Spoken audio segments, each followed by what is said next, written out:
You might be surprised, but cassette sales are actually on the rise. It's about chasing the myth of vintage, the idea that old automatically means better. And with this resurgence of vintage audio tech, we see companies jumping onto this craze, and suddenly people are buying technologies not because it better serves their lives, but simply for that vintage label.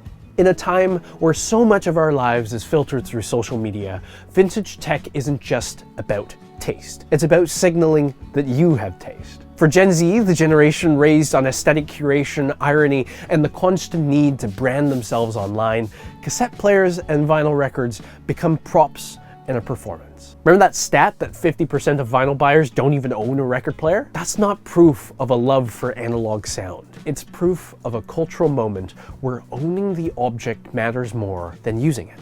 But we should stay conscious of what it means to revive old technology purely for the myth of vintage. Theo built a brand new cassette player in 2025, not because it's better, but because a younger generation is drawn to a past that feels safer than the future. We shouldn't act as if the comfort of retro aesthetics is enough to distract us from the absence of real progress. When revival becomes repetition and homage becomes habit, we risk trading innovation for imitation. We shouldn't have to live in a world where nostalgia becomes our most powerful design language. It's time to start building new myths, to imagine a future as bold, strange, and romantic as our memories of the past. But it's also worth acknowledging that even in this strange nostalgia loop, there's still an opportunity. Not to retreat into the past, but to rediscover what mattered about it in the first place. The tactility, the presence, the patience, the sense that some things deserve to be experienced slowly, deliberately, without the constant demand for optimization. If we can take those values forward instead of just endlessly recycling old aesthetics, then maybe this revival isn't a dead end,